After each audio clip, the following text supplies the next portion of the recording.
마음을 치유하고 관세음보살 연부를 일심으로 실천하는 관음기도 도량.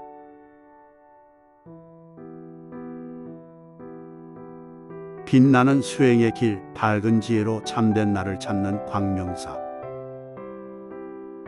해탈성불에 이르는 수행의 문을 활짝 열었습니다.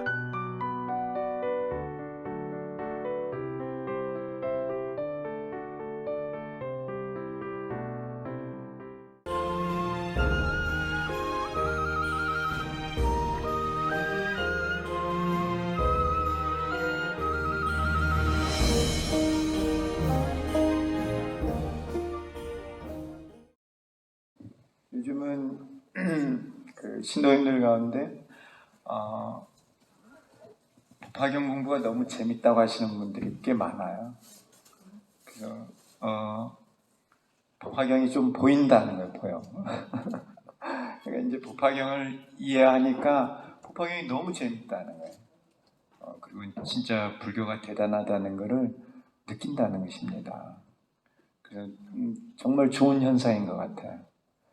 네, 이제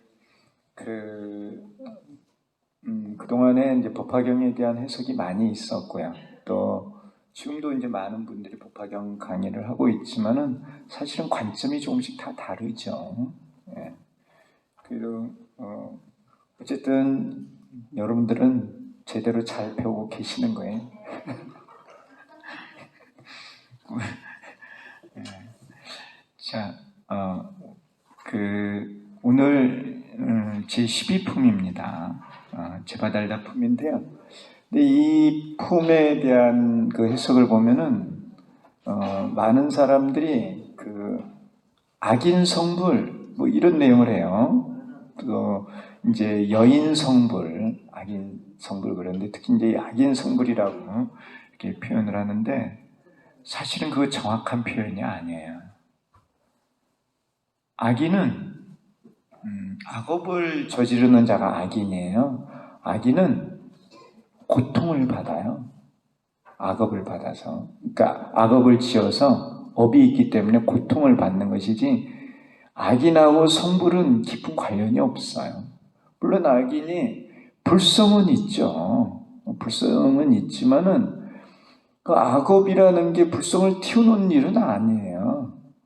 성불한다는 것은 불성을 틔워서 열매를 맺는 게 성불인데 악인, 엄밀하게 말하면 악인은 성불 안 하는 거예요. 그냥 악인은 고통을 받을 뿐이야. 다만 그 악인이 나중에 이제 참회를 하고 업을 소멸을 시키고 일승인행을 닦으면은 일승과덕을 성취할 수는 있어요. 불성이 있기 때문에. 그거는 말할 수 있지만은 악인이 그냥 성불한다. 이거는 말이 안 되는 거예요. 악인이 성불하는 게 아니고 일승인행, 일승의 보살도를 닦은 분이 성불하는 거예요.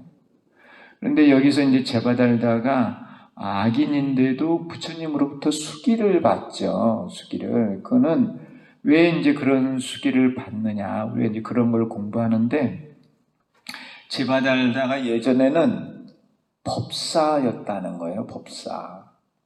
법사는 어떤 존재가 법사였느냐 하면은 묘법을 지니고 알리는 사람이 법사예요. 듣고 계시죠? 근데 깨달은 법사가 있고 깨닫지 않은 법사가 있는 거예요. 그런데 이제 제바달다는 아직 깨닫지 않은 법사야. 범부로 있으면서 묘법을 지니고 알리는 행을 했어요. 그런데 이 법사품에서 앞에 그 제10 법사품에서 묘법을 지니고 알리는 법사는 반드시 성불한다고 하셨거든요. 부처님께서. 모든 이제 그러한 법사는 반드시 성불한다고 했기 때문에 제바달다가 묘법을 지니고 알린 그 인연이 있기 때문에 그 인연에 의해서 나중에는 언젠가는 성불한다는 수기를 주는 거예요. 그 법사행에 의해서 성불한다는 수기를 주는 것이지 이 제바달다가 악행을 했기 때문에 악행을 해도 성불한다 이런 의미는 아니다는 거예요. 우리가 이거 잘 이해를 해야 돼요. 그러니까 악인성불을 그렇게 말을 하는데, 그래서 이제 법화경은 뭐 이제 불성에 관한 경전이다 이렇게 말을 하는데요. 엄밀하게는 그 말이 맞는 것은 아니에요. 불성을 물론 말하고 있죠. 불성을 말하는 경전은 열반경에서 불성을 사실은 말하고 있는 것이고, 누구나 다 부처될 종자가 있다는 것은 그건 열반경에서 밝히고 있는 것이고, 법화경에서는 일승인행을 닦아서 일승과덕을 성취하는 일불승에 대한 말씀이 주된 말씀이에요. 우리가 이거 꼭 구분을 해야 됩니다. 이런 법화경에 대한 명확한 이해를 해야 돼요. 원인이 있으면 결과가 있습니다. 그 원인과 결과는 밀접한 관련이 있는 것이에요. 우리가 그런 기본적인 틀을 꼭 가지고 경전을 이해를 해야 됩니다. 그래서 법사행이 먼 인연이고, 그 법사행을 했지만은 중간에 악업을 저지르면은, 그러면 악업에 따른 고통을 꼭 받게 돼 있어요. 그리고 그런 고통이 이제 끝나면 악업이 이제 없어지니까 그 다음에 이제 보살도를 닦아서 성불할 수 있는 거예요. 부처가 된다는 것은 모든 악업에서 벗어나야 돼요. 그래야지 이제 무해해탈, 그 악업이 이제 없어지고 죄업이 없어져서 무해해탈을 하는 거예요. 죄업이 남아있으면 무해해탈이 안 돼요. 부처님이 될 수가 없어요. 그건 너무 당연한 거잖아요. 그런데 그냥 제바달다에게 숙이 주는 그 모습만을 가지고 악인이 성불한다 이렇게 생각해서는 안 됩니다. 악인은 고통을 받는다. 일승인행, 일승의 보살도를 닦으면 성불한다. 다만 법사행을 하게 되면은 반드시 부처님께서 성불한다는 말씀을 하셨으니까 우리가 법사행을 하면 언젠가는 성불한다는 것은 또 맞는 이야기잖아요. 지금 구분해서 이해하고 계시나요? 네. 자, 제바달다품, 대바닷다 이렇게 말을 하죠. 제바달다는 부처님의, 서가모니 부처님의 사촌 동생입니다. 자, 제가 제바달다품의 첫머리에 뭐라고 해놨느냐 하면은 법사행을 하면 반드시 성불한다. 이거는 법사품에 나와요. 그러니까 여러분들도 꼭 법사가 되셔야 돼요. 법사가 돼야 성불해요. 꼭 법사가 되셔야 됩니다. 법사가 되려면 묘법을 지니고 알려야 돼요. 지니기만 하면은 법사가 아니고 제자예요, 제자. 알려야만 법사가 돼요. 제바달다가 비록 악업을 지어서 고통을 받지만, 악업을 지으면 고통을 받아요. 그렇지만은 법사행을 했기 때문에 구경에는 성불한다는 거예요. 이거를 꼭 기억을 하시라는 거예요. 제바달다가 성불하는 것은 법사행을 했기 때문에 성불하는 것이지 악행과 관련이 있는 것은 아니다 하는 거예요. 또한 문수보살의 법사행으로, 문수보살이 법사죠. 대표적인 법사입니다. 문수보살의 법사행으로 용녀가 찰나에 성불한다는 겁니다. 용녀는 용이니까 축생이에요. 여니까 여자야. 그래서 이거를 보고 이제 여인 성불이라고도 이렇게 이제 표현을 하죠. 용녀가 찰나에 성불한다는 겁니다. 자, 질문을 던지겠습니다. 여자는 성불할 수 있나요? 없나요?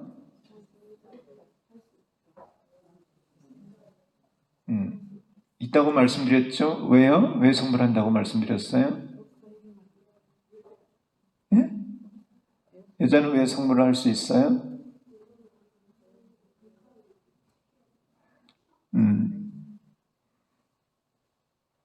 불성이 있는 것은 맞는데 자, 법화경에서는 성불하려면 무엇을 해야 한다고 가르치고 있죠? 법사행을 해야 된다고 그랬어요. 자, 우리가 두 가지를 사실은 배웠어요. 성불하는 데 있어서. 뭘 배웠느냐 하면은 부처님께서 성문들에게 수기를 주실 때 일승 인행에 대한 말씀을 하세요. 그래서 이제 대표적으로 사리불입니다. 우리가 이제 기억을 한번 해보죠.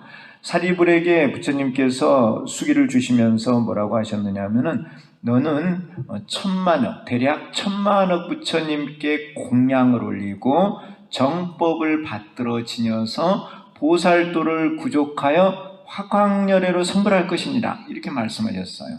기억나시나요?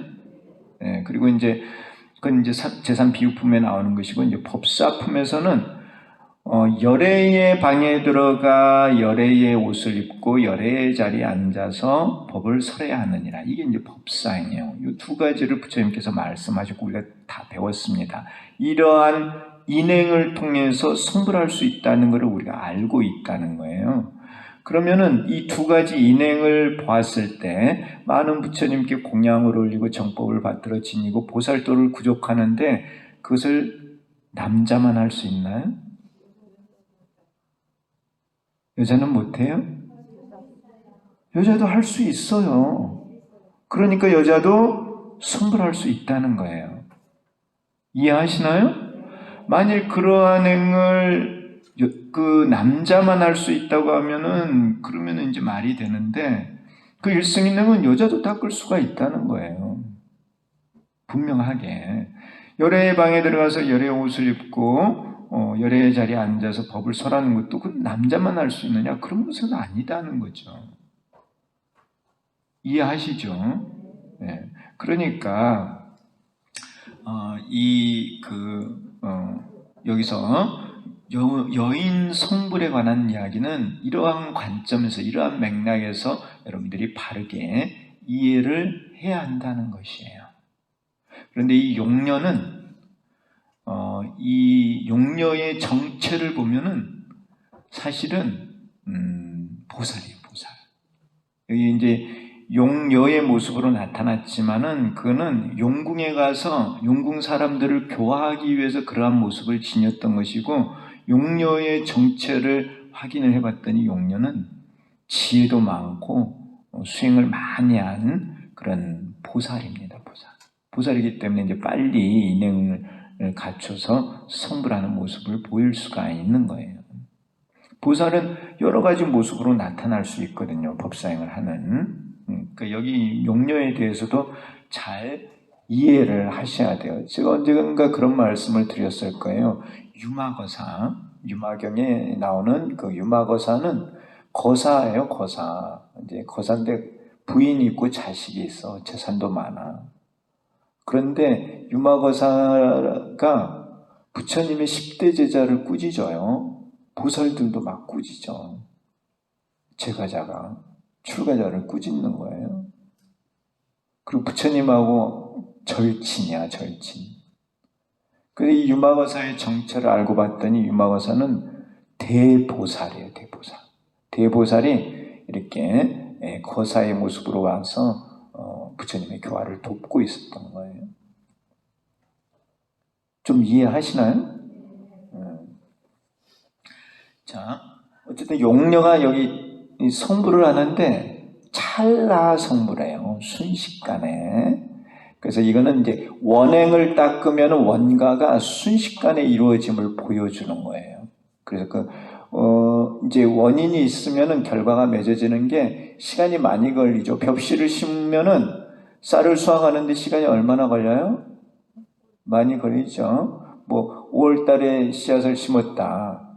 그러면은 10월 달쯤 수확하는 거예요? 그러면은 한 5개월이 걸리는 거잖아요.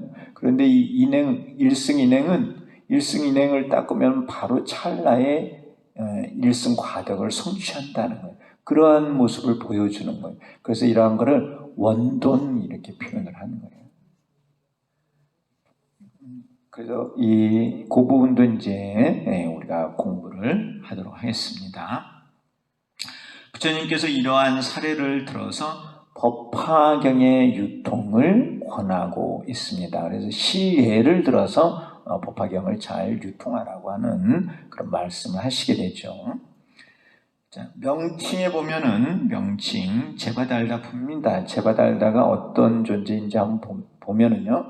제바달다는 거스르는 짓을 하지만 이게 이제 오역죄예요. 오역죄 가운데 이제 세 가지를 저질러요.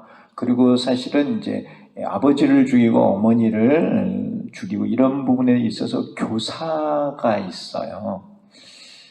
어쨌든 거스르는 짓을 하지만 진리에 따른다 이렇게 이제 써놨는데요. 그 거스르는 짓이 오역죄가 뭐냐면은 살모, 살구, 살아란, 출불, 신혈, 파화합승 이 5가지가 죄 중에서도 가장 무서운 죄라는 거예요. 이거를 오역죄라고 하는 거예요. 이 가운데 이제 3가지를 저질렀다 해서 제가 이제 설명을 좀 해놨는데요. 첫 번째, 그 500명의 비구를 꼬드겨 승가를 떠나게 하여 파화합승을 저질렀다 이렇게 했는데요. 제바달다가 이제 서가모니 부처님이 승단을 이끌고 있었습니다. 그런데 그 승단을 자기가 물려받고 싶었던 거예요. 그런데 그런 일이 잘 안 됐어. 그래서 500명 비구들을 이제 꼬드겨 가지고 따로 승단을 만들려고 했던 거예요. 부처님의 승단이 있는데 그 승단을 쪼개서 따로 승단을 만들려고 했던 거예요. 그 승단을 깨트린 거죠. 그 엄청나게 무서운 죄다는 거예요. 그게 화합승이에요. 화합승을 깨트린 거예요. 화합을 깨트린 거지. 그리고 2번째는 이제 부처님을 살해해서 자기가 승단의 우두머리가 되고 싶었던 거예요. 그래서 큰 바위돌을 들어서 부처님을 향해 던진 거야. 큰 바위돌을. 그런데 이제 부처님 주변에는 항상 신장님들이 지키고 있어요. 신장님들이. 그 바위돌이 날아오니까 그 신장님이 금강저를 꺼내가지고 금강저를 가지고 바위돌을 깨버린 거예요.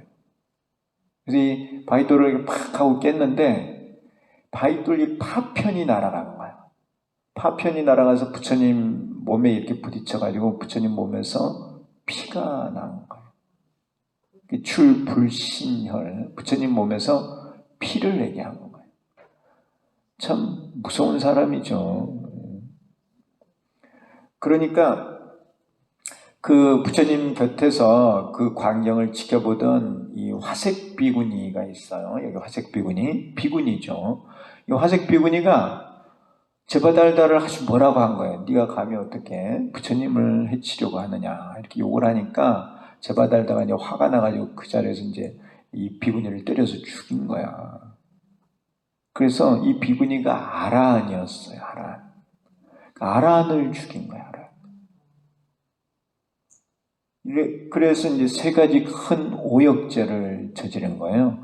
또한 이제 우리 여기 법화경에 등장하는 아사세 왕이 있습니다. 아사세 왕. 아사세 왕의 아버지가 빈비사라 왕이에요. 그리고 어머니가 위제희 왕비예요. 그래서 위제희의 아들 아사세 왕이 이렇게 이제 표현이 되고 있는데, 이제 물론 그 전생부터의 악연이 있기는 했지만은 이 아사세 왕이 아버지를 죽였어요. 빈비사라 왕을 죽이게 돼요. 그 내용이 이제 조금 너무 긴데 그 설명하자면은 이것 때문에 이제 극락세계에 대한 설법을 부처님께서 하시게 돼요. 어쨌든 그 좀 긴 인연이지만은 좀 말씀드릴까요? 혹시 이제 모르시는 분도 계실 수도 있어서, 그 아사세라는 뜻이 뭐냐면은 그 미생원 이렇게 번역을 합니다. 뭐냐면은 태어나기 전부터 원한이 있다 이런 뜻이에요. 그 빈비사라 왕이 이 나라 왕인데 위제이 왕비하고 둘이 이제 살았는데 나이가 40이 넘었는데도 스라에 자식이 없었어요. 근데 요즘은 40 넘어서 결혼하고 그런다면서요. 40이 뭐 노총각이 아니라 그러대.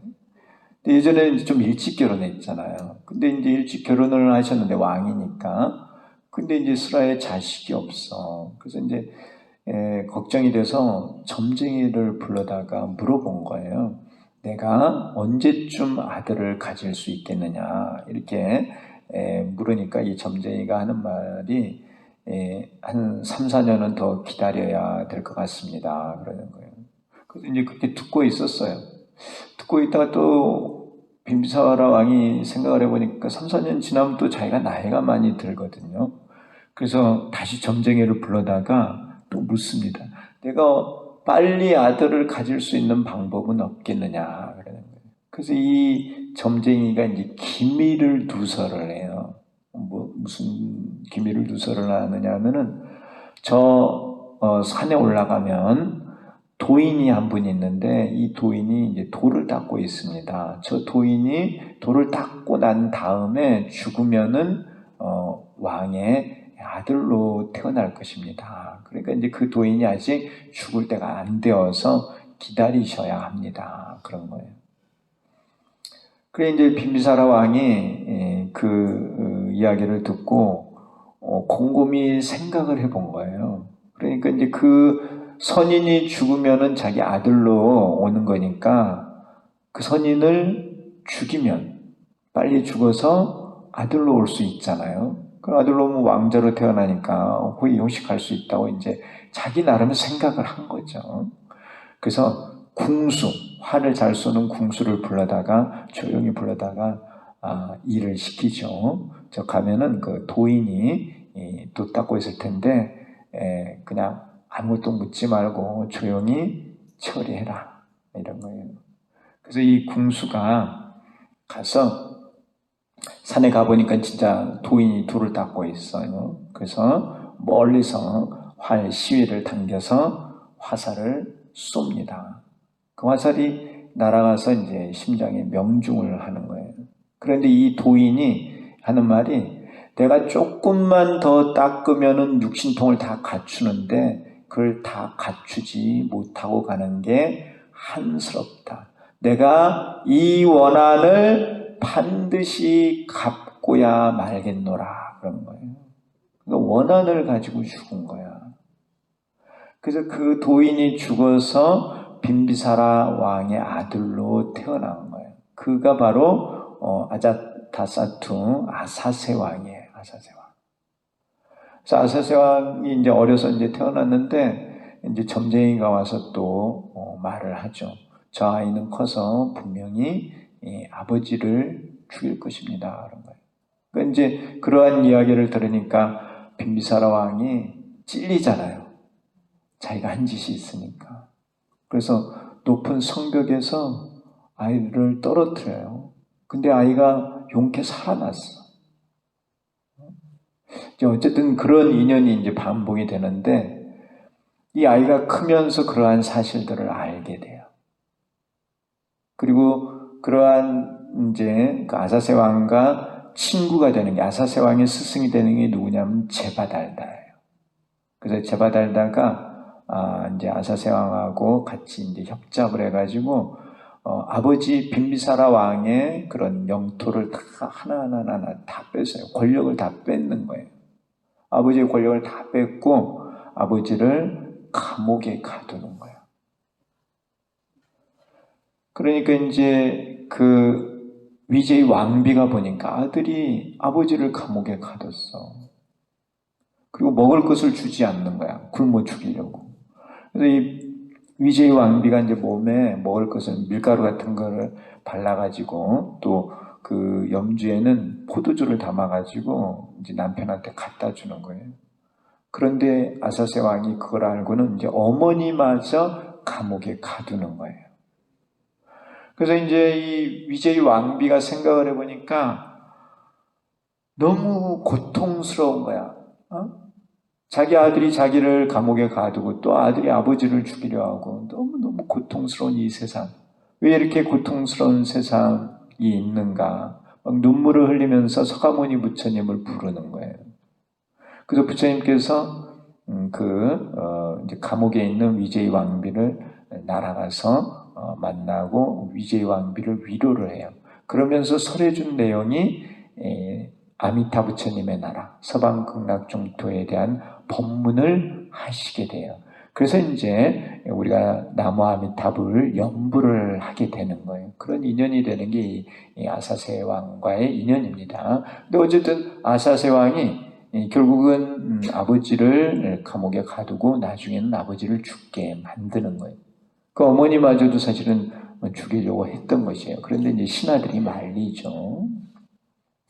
그러니까 이런 것에 전부 다 제바달다가 관여를 하고 있어요. 얼마나 참 악한 짓을 한 사람이 진짜 상상을 할 수가 없죠. 이 제바달다가 나중에는 부처님을 살해하기 위해서 어떻게 했느냐면 손톱에다가 독을 묻혔어요. 손톱에다가 독을 묻혀가지고 절을 하면서 이 독사를 하려고 했던 거예요. 손톱에 있는 독을 부처님 발에 이렇게 묻혀가지고 독사를 하려고 이제 손톱에 독을 묻혀서 이렇게 걸어가고 있었어요. 길을 걸어가고 있는데 갑자기 땅이 갈라지면서 뜨거운 화차가 올라왔어. 쇠로 된 화차가 빨갛게 달궈진 화차가 올라와서 제바달다를 싣고 산채로 지옥으로 가는 거야. 그 뒤로는 어떻게 됐는지 몰라요. 어떻게 됐겠죠? 예, 그게 이제 제바달다에 관한 내용이에요. 그 가서 이제 고통을 받는 거죠. 지옥에 가서 이제 고통을 받고 그 고통이 이제 끝나면은 이제 업장이 소멸이 되면은 다시 또 나와서 활동을 하겠지요. 그런 그 오역죄와 다 관련이 있는 인물이 제바달다인데 이런 악인에게 수기를 주신다는 거예요, 부처님께서. 그러니까 부처님께서 이 상상하기가 어려운 거야, 상상하기가. 이제 이 부분에 대해서 사람들이 악인 성불이라고 말을 하는데 부처님께서 수기를 주시는 것은 불성 때문에 수기를 주시는 게 아니고요. 이 제바달다가 과거에 법사행을 한 적이 있는 거야. 그 법사행을 했기 때문에 그것 때문에 수기를 주는 거예요. 그런데 법사지만은 법사가 돼서 이제 나중에 성불할 것이라는 수기를 받지만은 법사가 악행을 저지르면은 지옥의 고통도 받아야 된다는 거예요. 그거는 변할 수 없는 사실이라는 거예요. 이해하시나요? 아무리 법사라고 해서 무조건 그냥 성불하는 게 아니라 자기가 지은 대로 그대로 다 받는다는 거예요. 자, 바윗돌을 부처님께 던졌으며 산신이 손으로 막았으나 파편이 튀어서 부처님의 다리에서 피가 나게 하여 출불신여를 저질렀다. 화색 비구니를 주먹으로 쳐서 죽게 하여 아라한을 저질렀다. 이와 같이 거스르는 짓을 하였다. 그러나 과거에 법화경을 지니고 알렸으므로 무량겁이 지난 후에 성불하게 된다는 거예요. 이 인연으로 성불을 하는 것이지 악행과는 관련이 없다는 것입니다. 그 성불이. 따라서 이 품의 명칭을 제바달다 품이라고 하였습니다. 그러니까 우리가 항상 정확하게 경전을 이해를 해야 돼요. 이런 내용 때문에 이제 법화경은 불성을 말하는 경전이라고 그렇게 하는데 불성 없는 중생이 어디 있어요? 다 중생, 불성이 있죠. 다만 그것만을 말하는 게 아니에요. 법화경은 일불성이 가장 중요한, 그러니까 이 정문에서는 일불성이 가장 중요한 내용이고 본문에서는 열의 수량, 부처님의 수명이 무량하다는 게 가장 중요한 내용이에요. 전체적으로는 부처님의 수명이 무량한 것이고 그 무량한 수명, 그거는 여러분들도 가지고 계신다는 거예요. 자, 형식에 대한 거는 한번 읽어보시고요. 그리고 과문도 한번 읽어보시고 그 내용을 한번 보도록 하겠습니다. 제바달다의 통경. 이 제바달다가 법사행을 한 내용이 있습니다. 서가모니 부처님께서 과거에 국왕으로 있을 때 발언을 하고 무상보리를 구하였다. 그러니까 부처님께서 과거에 왕으로 있을 때였습니다. 그때 이제 서원을 세우고 무상보리를 구하였다는 거예요. 육바라밀의 만족을 위해 수행을 하였다. 이 대승의 보살의 마음이 있는 것입니다. 보시바라밀의 만족을 위하여 근행 보시하고 근행 열심히 부지런히 보시를 하였고 지혜바라밀의 만족을 위하여 설 대승자를 찾았다. 그러니까 많은 것을 보시하면서 대승을 설하는 자를 찾았어요. 그 대승을 설하는 자를 왜 찾았느냐? 지혜바라밀을 완성을 하려고. 그래서 이게 이제 육바라밀 가운데 처음 시작과 끝에 대한 설명이지만은 사실 이 지혜바라밀이 중요해요. 지혜. 여러분들이 지혜가 있습니까? 없습니까? 있는 줄은 아시죠? 있는 줄 아는 게 대단한 거예요. 왜냐하면은 자기 집에 보배가 가득 차 있는데 그것도 모르고 사는 사람들이 허다해. 근데 여러분들은 집에 보배가 있는 줄 알잖아요. 알고 계세요? 부자시네요. 근데 여러분 진짜 부자야. 왜 부자죠? 왜 부자예요? 딱 보니까 다 부자인데 얼굴도 아주 밝고. 사박을 기도하셨어요? 그럼 부자예요, 부자. 왜 부자죠? 왜 부자예요? 삼일수심 천재보, 천년의 보배다는. 3일 동안 닦은 마음은 천년의 보배고, 여기 있죠? 여기 우리 광명사에도 어디 편액을 이렇게 넣으셨던데, 100년 동안 탐한 재물은 하루아침에 티끌이고 100년 탐물 일조진, 3일수심 천재보. 초발심 자경문에 나오는 거예요. 100년 동안 열심히 모은 재산은 하루아침에 뭐예요? 티끌 되고 말아요. 아직 감이 잘 안 오시죠? 근데 이제 갈 때 되면 알아. 갈 때 되면. 닦은 마음은 다음 생에 가져가거든요. 그런데 이 한 생에 모아놓은 거는 하나도 못 가져가, 하나도. 그러니까 티끌이 되고 마는 거예요. 3일 동안 닦은 마음은 천년. 천년이니까 몇 생을 쓰는 거죠, 몇 생을. 계속 또 3일 하면은 계속 보배가 늘어나는 거지. 그러니까 여러분들은 다 사박월 기도하셨잖아요. 그 다 보배가 있는 거죠. 그만큼 중요한 보배가 어디 있어요? 닦은 마음만큼 중요한 보배는 없어요. 사람도 닦은 사람이 보배야. 닦은 사람이 가치가 있어요. 아셨나요? 여러분들도 살아가면서 많은 인연을 맺고 사는데 닦은 사람을 많이 만나는 것은 좋은 인연을 만나는 거예요. 얼마나 소중한 것입니까? 자, 이때 한 선인이 와서 법화경을 설해주겠다고 하였다. 국왕은 기뻐하며 그 선인을 따라가 제자가 되었다. 이 선인이 바로 제바달다였어요. 과거에. 그러니까 이 과거에 제바달다가 한때는 법화경을 지니고 알리는 일을 했었다는 거예요. 바로 법사였다는 거죠. 그런데 이 제바달다가 이제 살아가면서 악행을 저지른 거예요. 그러면 악행에 따른 과보가 있어요. 그렇게 이제 괴로움을 받지만은 그래도 이 법사행을 한 그 인연이 있어서 나중에는 언젠가는 성불한다는 거예요. 그래서 제바달다의 성불, 국왕에게 법화경을 설해준 선인은 지금의 제바달다이다. 그는 법사로서 부처님께 법화경을 전해 주었다. 서가모니 부처님께 과거에 법화경을 알려준 거예요. 서가모니 부처님께서는 그로 인해 육바라밀을 구족하였고 무상보리를 이루어 널리 중생을 제도할 수 있었다. 법사행을 하면 반드시 성불한다. 이게 법사품에 나와 있는 내용이에요. 법사품에. 이에 서가모니 부처님께서 제바달다에게 수기를 주셨습니다. 이 수기를 준 게 악업과는 상관이 없다는 거예요.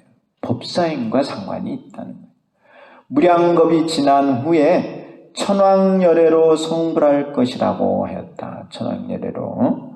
만약 이 품을 듣고 의심 없이 믿는다면 사막도에 떨어지지 않고 태어나는 곳에서 항상 법화경을 듣는다고 말씀하셨다는 겁니다.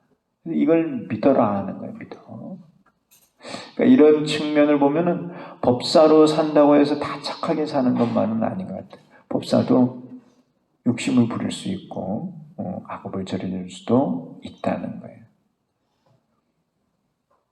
그러니까 그런데 이제 깨달으면은 실상을 일부분이라도 깨닫게 되면은 그때부터는 이제 쭉 부처 묘각까지 갈 수 있어요. 그런데 그런 깨달음이 있기 전까지는 퇴전이 있어요. 퇴전, 물러남이. 그러니까 이제 실상을 일부분 깨달으면은 전생을 기억을 해요. 그걸 이제 염불태 그렇게 말을 하는데, 전생에 뭘 했는지를 알아. 무슨 수행을 했는지를 알기 때문에 퇴전하지 않고 앞으로 나아가는 거예요. 그런데 이제 그런 실상을 깨닫지 못하고 죽고 태어나잖아요. 그럼 전생에 뭘 했는지를 몰라. 그러니까 이제 퇴전의 가능성이 있는 거예요. 그러니까 빨리 수행을 해서 지혜를 개발해서 깨달아야 돼. 깨달아. 그래서 이 지혜를 개발하는 일만큼 중요한 일이 없어요. 지식이 아니고 지혜를 개발하는 일이에요. 지혜, 파냐바라밀. 그래서 부처님께서 파냐바라밀을 그렇게 강조하시는 거예요. 우리가 법회 때마다 뭘 읽어요? 파냐심경. 우리 불자들은 이러한 거를 명확히 알아야 돼요. 명확히. 자, 그 다음 이제 문수보살의 통경. 문수보살이 법화경을 유통을 합니다. 용궁에 가서 가르쳐요. 그 가르침을 받은 분 중에 한 분이 용녀예요. 용녀. 다보부를 따라서 왔던 지적보살이 본토로 돌아가려고 하였다. 서가모니 부처님께서 그에게 잠깐 기다려서 문수보살과 묘법에 대해 논설을 한 후에 돌아가라고 하셨다. 지적보살과 문수보살의 이제 그 문답입니다.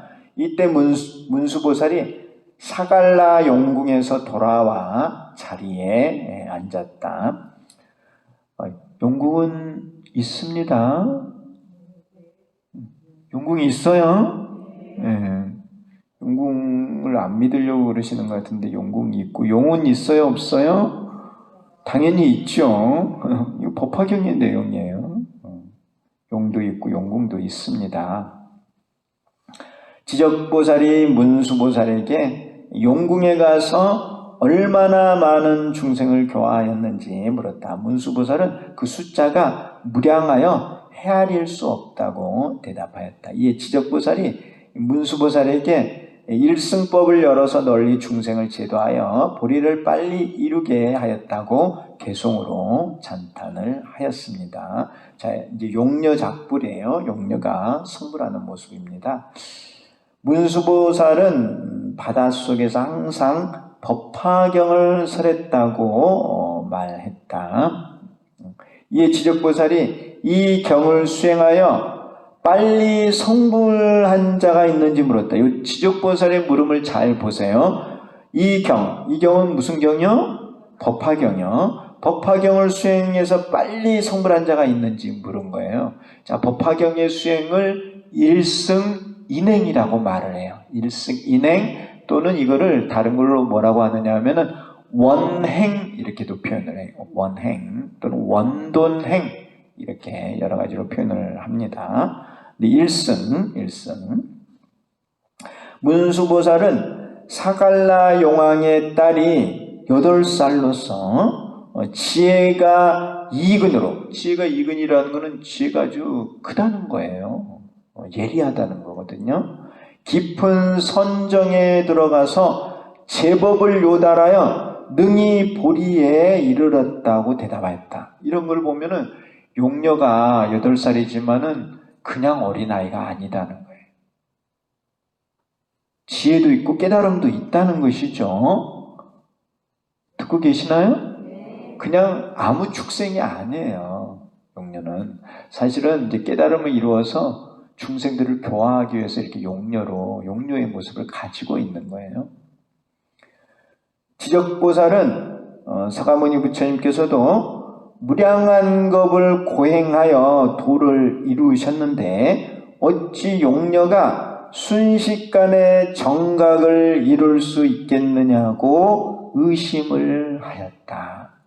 사리불도 그와 같은 일을 믿을 수 없다고 하였다는 겁니다. 그래서 이 내용이 이제 교리적으로는 이제 어떤 거냐면은 이제 별교라는 게 있고 원교라는 게 있어요. 그래서 이 별교의 내용이 많은 게 이제 화엄경인데, 이 화엄경의 내용과 이 법화의 이제 원돈의 내용을 사실은 원교의 내용을 서로 문답을 주고받고 있는 겁니다. 이 지적보살은 이제 별교라고 하는 이 관점에서 이제 말을 하고 있는 것이고, 이제 그 문수보살은 원교의 관점에서 말을 하고 있는 거예요. 그래서 법화경이 이제 원교고, 지적보살이 말하는 이 내용은 화엄의 이제 한 부분의 내용이에요.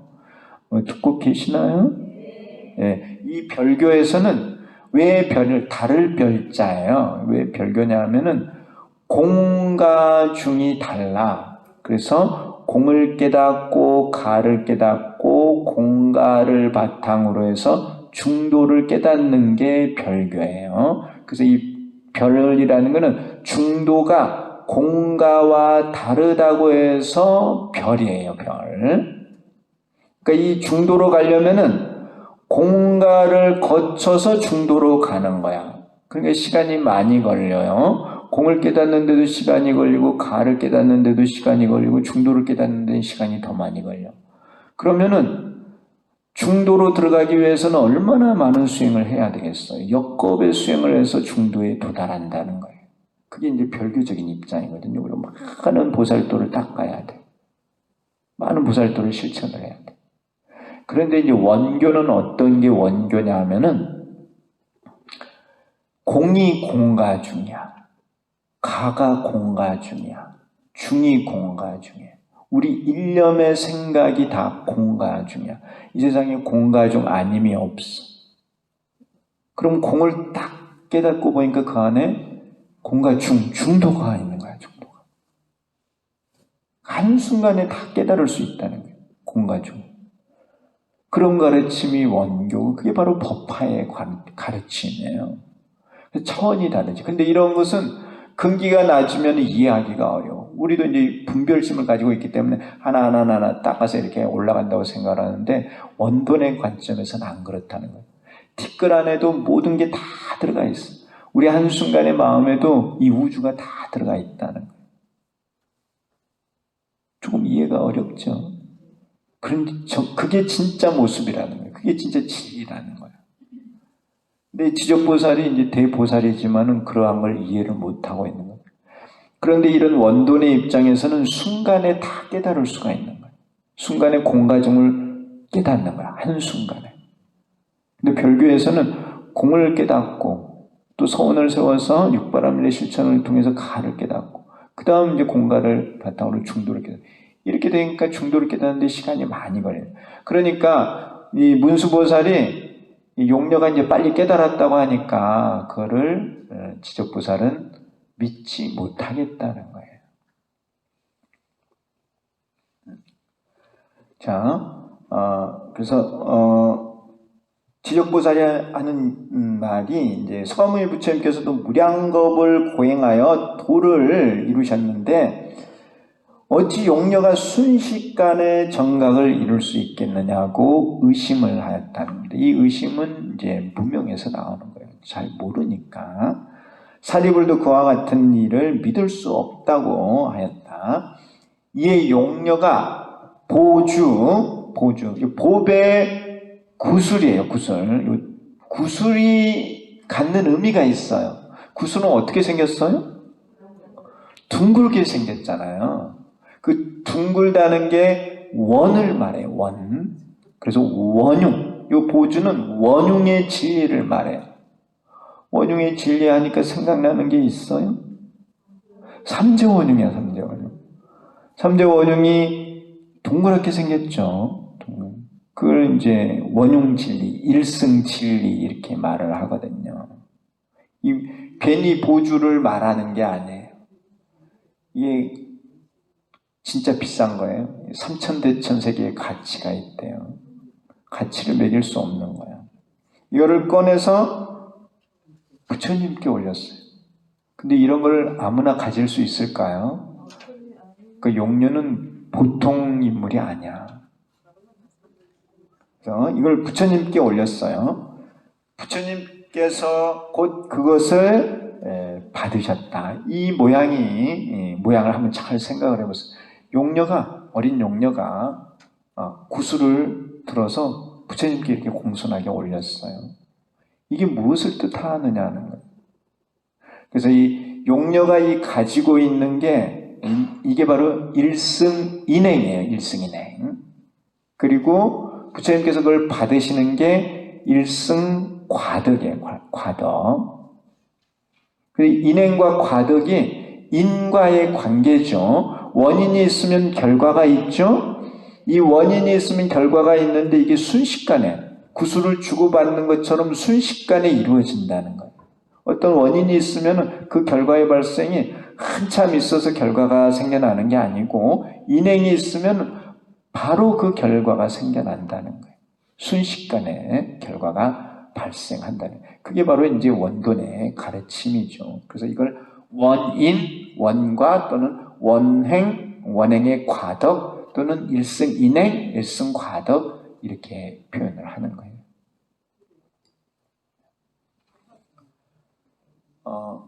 용녀는 부처님께서 보주를 빨리 받으셨으면 금방 받으셨거든요. 부처님께서 그 시간보다 빠른 시간에 성불하는 것을 보여주겠다고 하였다는 겁니다. 이 성불은 일승인행을 통해서 일승과덕을 성취하는 것을 성불이라고 해요.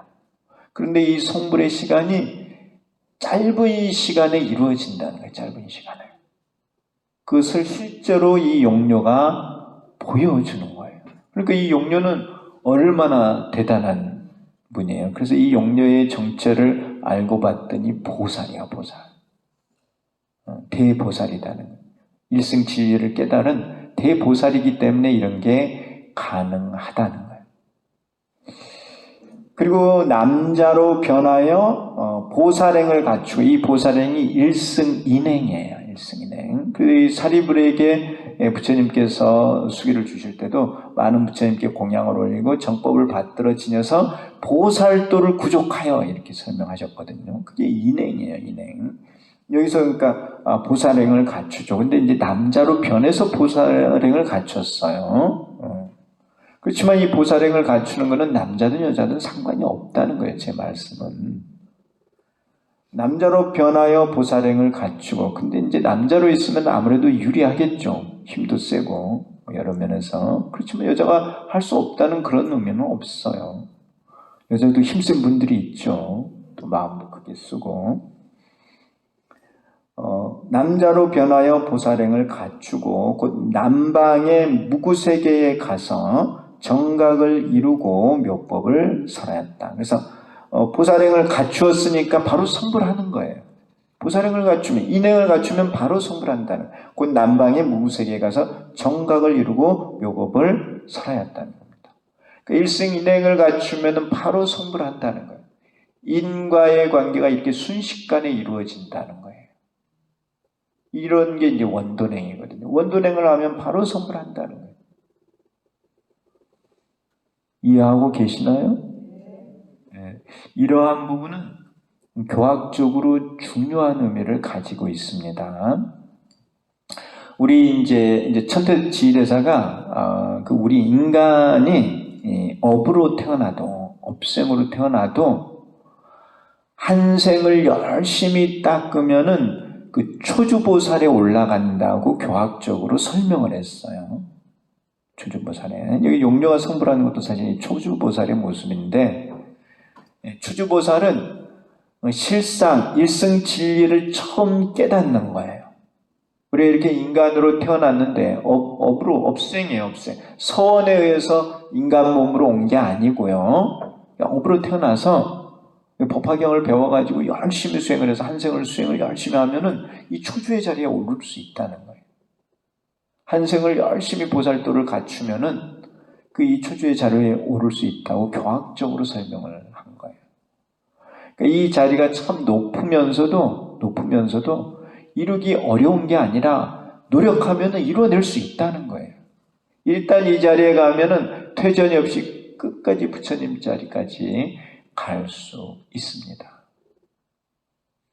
이러한 그 교학적인 가르침은 수행을 하는 사람에게는 아주 중요해요. 그러니까 뭐 수많은 생을 소원을 세워서 불도를 닦아야 되겠다. 물론 그런 마음이 있어야 되겠지만 항상 내가 오늘 저녁에 앉아서 이 자리에서 불도를 이루겠다. 깨달음을 이루겠다는 생각을 가지고 항상 수행을 해야 된다는 거예요. 항상 그런 가능성은 있다는 것이죠. 그래서 이제 대주사님 말씀에도, 사원각 대주사님 말씀에도 오늘 저녁 마음자리 완전자리 이르겠다고 하는 그런 결심을 가지고 수행을 해야 한다는 거예요. 잘 듣고 계세요? 이러한 이제 대주사님의 말씀이 이런 원돈에 대한 말씀이에요. 그게요. 이 법화의 바로 지금 용녀가 보여주는 이 원돈행에 대한 말씀. 제가 지금 말씀드린 거는 대주사님께서 직접 하신 말씀이에요. 오늘 저녁, 이제 그때는 안거 때였어요. 안거 때 이제 이 법문을 하셨는데, 오늘 저녁 마음자리, 내 마음자리가 완전자리에 이르겠다. 그러한 결심을 가지고 앉아서 수행을 해야 된다는 거예요. 그렇게 노력했을 때 완전자리를 딱 가게 된다는 거예요. 그냥 이 중생의 무명이 두텁고 그래서 그걸 닦아내기 어렵다 이렇게만 생각을 해가지고는 닦는데 한참 세월 걸려요. 그런데 우리가 마음을 가질 때 마음가짐이 중요하잖아요. 마음 먹은 대로 사실은 이루어지는 게 이 불법이거든요. 그러니까 앉아서 이렇게 수행을 할 때 우리가 나는 아직 한참 멀었어. 이거는 하나의 의심이야, 의심. 그러한 마음을 내려놓고 내가 오늘 저녁에도 열심히 수행을 하면은 내가 이 마음자리를 다 갖출 수 있다. 지혜를 개발해낼 수 있다. 이런 믿음을 가지고 앉아서 신명나게 관세음보살을 부르면서 수행을 해야 된다는 거예요. 그렇게 했을 때 뭔가 이루어지는 게 있다는 거예요. 대주사님 말씀은. 아셨나요? 근데 이제 실천이 어렵지. 근데 항상 그런 마음을 가지고 열심히 실천 노력을 해야 한다는 것입니다. 여러분들 대주사님께서 이런 법화의 이런 말씀을 진짜 많이 하셨어요. 그런데 이제 그걸 알아듣는 제자들도 있었지만 이제 그렇지 않은 분들도 있었던 것이죠. 그래도 어쨌든 말씀을 남겨놓으셨으니까 또 우리가 이렇게 배우고 또 배웠으면 반드시 실천을 해야 돼요. 어쨌든 이와 같이 용녀는 빠르게 성불하는 것을 보여주었습니다. 우리가 인행만 갖추면은 순식간에 성불한다는 거예요. 근데 그 마음자리를 완전하게 갖추려면요, 번뇌를 극복해야 돼요. 번뇌의 마음자리 가지고는 어지러운 생각 가지고는 안 돼요. 안 돼. 그러니까 요즘 이제 그런 말씀을 이제 드리고 있는데, 무슨 말씀이냐면은, 제가 언제 한번 그런 말씀 드린 적이 있죠. 여러분들 돌아가시면 염라대왕 앞에 가는데, 염라대왕이 제일 좋아하는 게 뭐라고 말씀드렸어요? 말씀 안 드렸어요? 염라대왕이 좋아하는 게 뭐예요? 염라대왕이 이제 영가가 오면 어디로 보낼지 이렇게 심판하잖아요. 그런데 이게 딱 확인을 했더니 뭔가 보여. 그러면은 제일 좋은 곳으로 그냥 빨리 보내줘요. 그게 뭐예요? 응? 염라대왕이 좋아할 게 뭘 것 같아요? 응? 뭘 제일 좋아해요? 누구는 뭐 경전 그렇게 말하던데. 뭘 제일 좋아한다고요? 저번에 말씀드린 것 같은데. 안거 이수증. 안거 이수증 말씀 안 드렸어요? 여기서는 말씀 안 드렸나 보구나. 안거 이수증을 좋아한답니다. 왜 안거 이수증을 좋아할까요? 구인사 안거 이수증, 물론 다 안거 이수증이 다 좋지만은 그래도 구인사 안거이수증을 제일 좋아한답니다. 왜 구인사 안거이수증일까요? 네?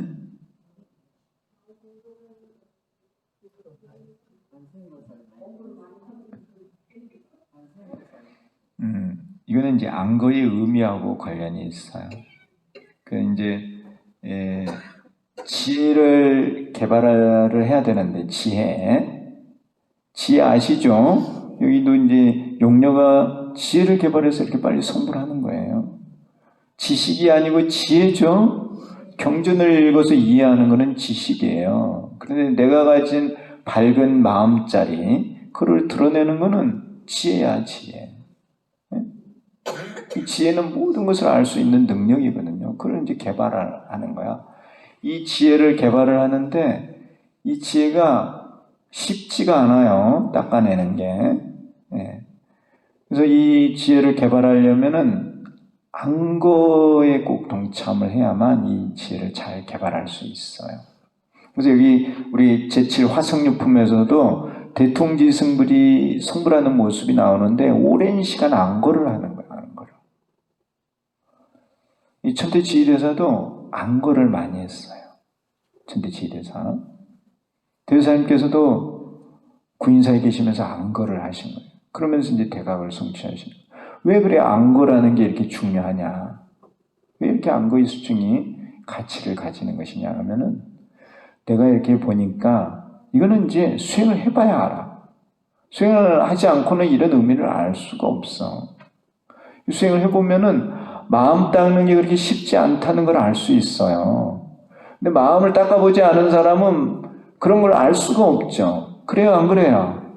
마음을 닦아봐야 이게 닦는 게 쉬운지 어려운 줄 알지, 그걸 해보지도 않고 알 수는 없잖아요. 이게 닦아보면 마음 닦는 게 정말 힘들어. 그래서 이제 어떤 거에 비유를 할 수 있느냐 하면은 그 우물을 푸는 거에 비유할 수 있어요. 우물. 우리 여기 또 금정산에 가면은 금정, 우물이 있죠?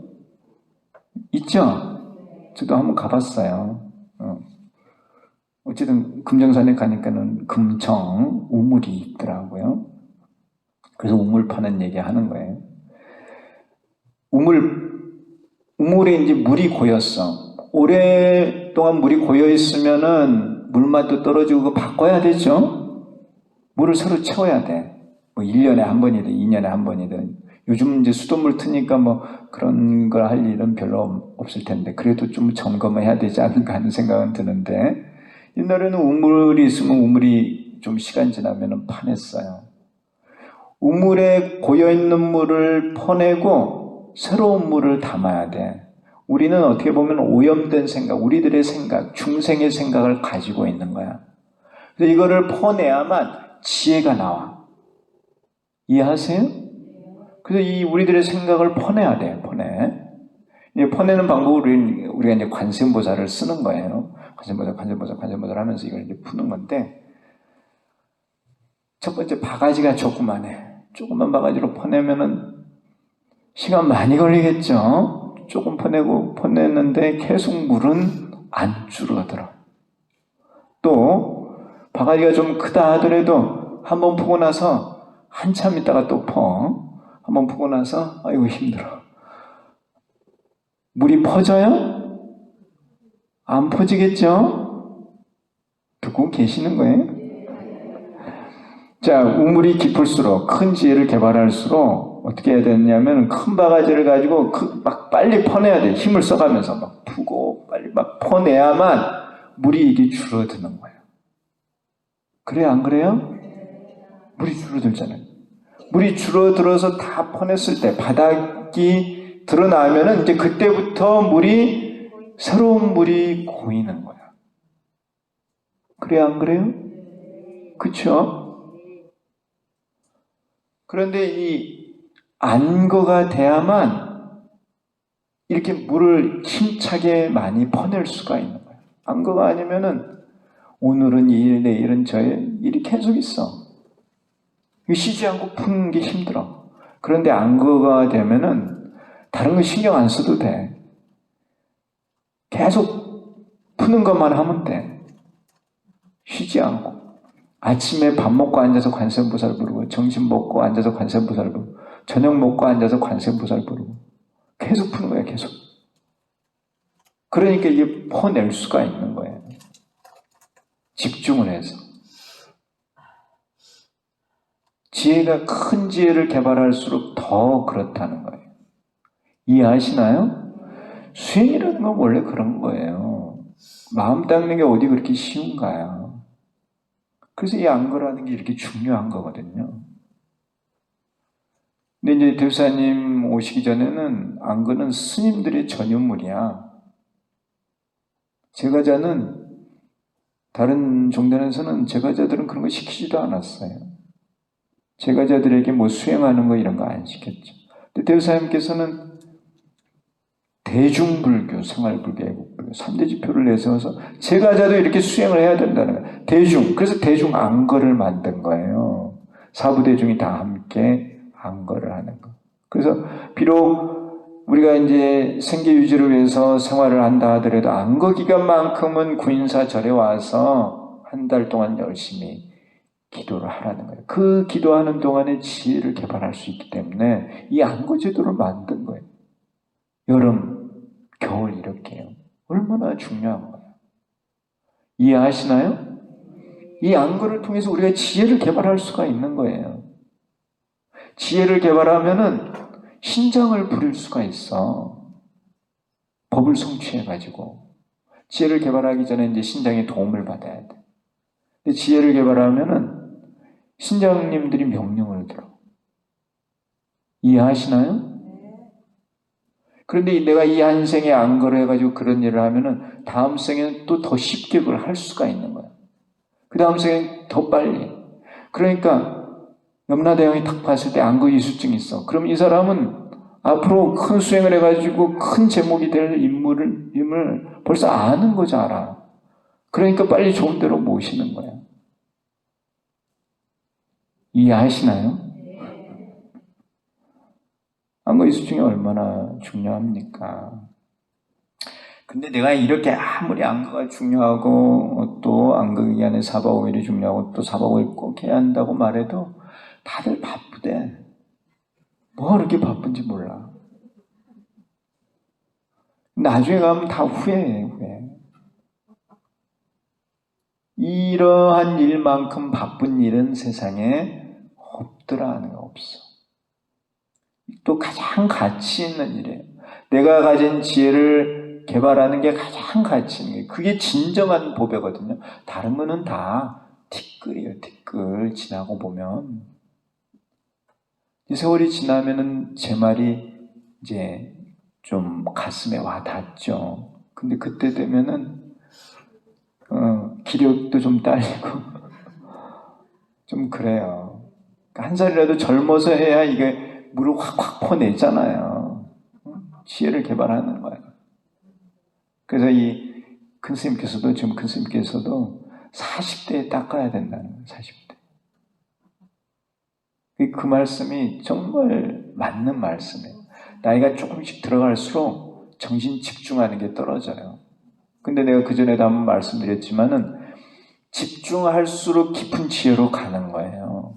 그 공예선정에서 공을 깨닫고 가해선정에서 가를 깨닫고 가장 깊은 중도의 선정에서 중도를 깨닫거든요. 그렇게 깊이 들어가려면 집중력이 있어야 돼. 힘이 있어야 되는 거예요. 근데 나이가 들면 그 집중하는 힘이 약해진다는. 여기 용녀가 이제 빠르게 성불하는 걸 가지고 이제 말씀을 드렸는데 실제로는 제가 이제 우물을 파고 이렇게 서로 물을 차는 걸로 이렇게 비유는 했지만은 이제 실제로는 푸는 거와 채워지는 게 이제 하나다는 거, 한순간. 그것을 이제 용녀가 보여준 거예요. 네. 이해하시나요? 네. 어쨌든 우리가 우리들의 이 중생의 생각을 비워내고 거기에 부처님의 진리로 가득 채워야 돼요. 그렇게 했을 때 불도를 완성할 수 있는 거예요. 아셨죠? 자, 시중득익, 이제 그때 모인 대중들이 이익을 얻는 거예요, 이익을. 사바세계 대중은 용녀가 성불하고 설법하는 것을 보고 환희하였으며 삼천의 중생은 불태지에 머물고 삼천의 중생은 보리심을 내고 수기를 받았다. 지적보살과 사리불 그리고 모든 대중은 무견히 믿고 받아들였다는 것입니다. 그래서 이제 이 그 사리불이 이제 여러 가지 그 논의를 해요. 그 이제 사리불의 그런 논의는 장교의 입장이었던 것이고 지적보살의 그 논의는 별교의 입장이었던 것입니다.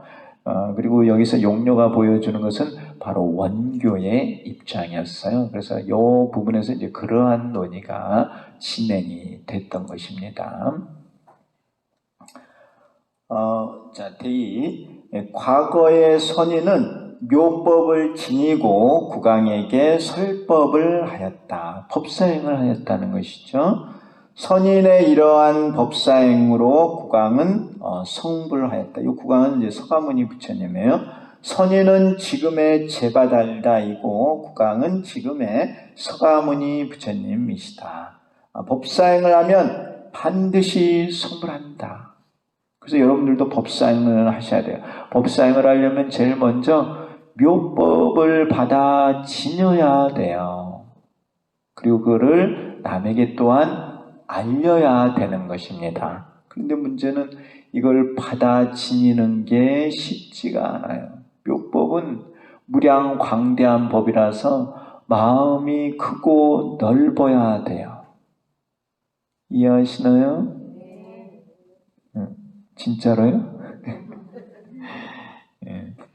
이에 서가모니 부처님께서 제바달다에게 성불의 수기를 주셨습니다. 근데 뭐든지 소통하지 않고 이루어지는 것은 없어요. 늘 소통을 해야 돼요. 또 소통해야 건강합니다. 통하는 거죠. 통하는 거. 이 서가모니 부처님께서 제바달다에게 성불의 수기를 주셨고 또한 문수보살의 법사행으로 용녀가 찰나의 성불을 하였습니다. 찰나 성불의 모습을 보여준 거죠. 이 찰나 성불을 원돈이라고 이렇게 말을 해요. 한순간에 이제 깨닫는다는 거죠. 이와 같이 법사행을 하면 자기가 성불하며 남도 성불하게 한다는 겁니다. 이러한 법사행을 부처님께서는 가장 좋아하세요. 부처님께서 좋아하시는 것은 법사행을 하는 사람들이에요. 법사들. 그래서 그 법사들을 늘 주변에 이렇게 두고 있죠. 그들을 시켜서 이제 법을 유통을 하는 거예요.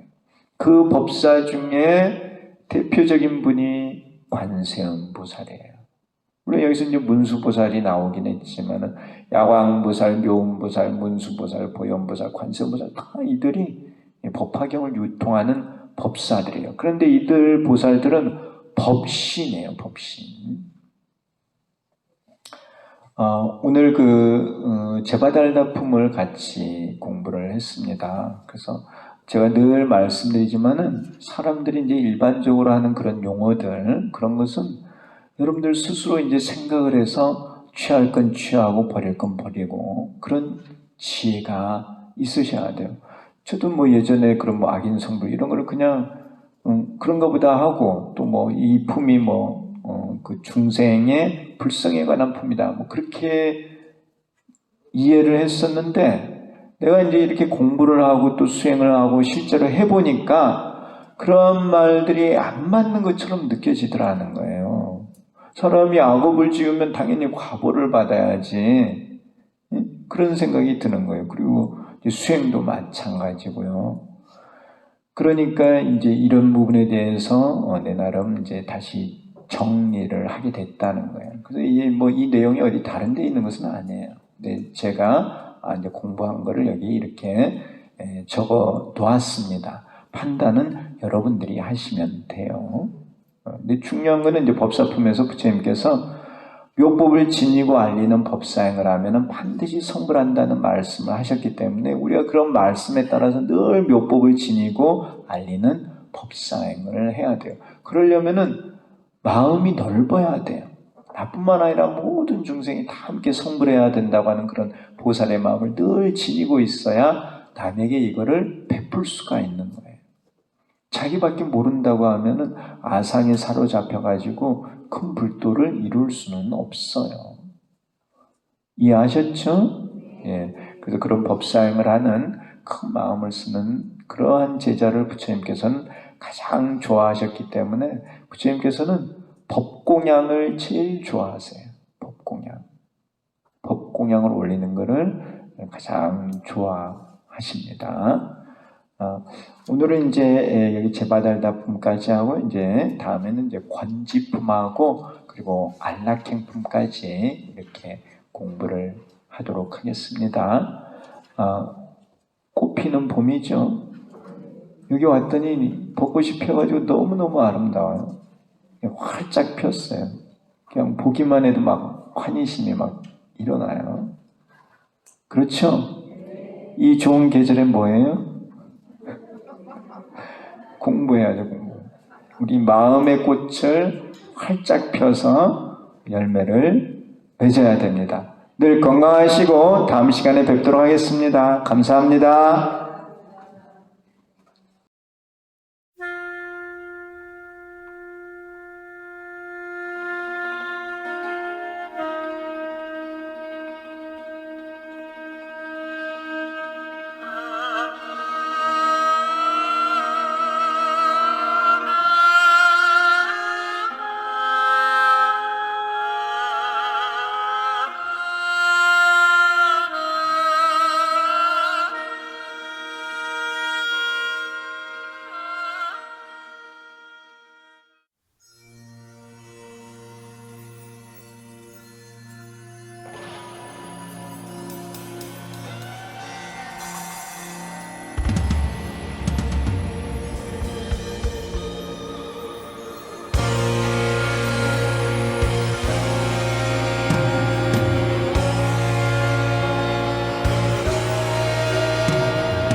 하고자 왕위도 버리고서 스승 찾아 행할 적에 아사선인 만났어라. 부처님을 거역한 이제바달다 그분이라.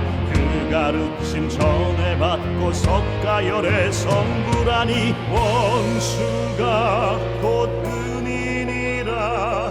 진리 앞에 하나라네 제바달다 미래세에 전왕열에 성불하니.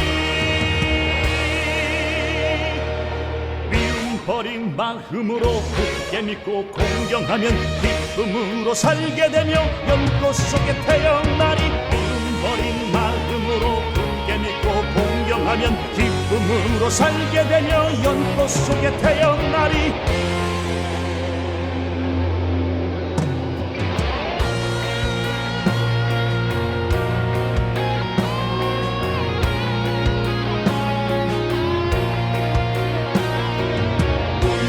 용궁에서 중생교화하였으니 실상의 뜻 연설하고 일승법을 열어보여 경전 중에 보배예경 법화경을 연설하며 많은 중생 인도하여 깨달음을 이루었네.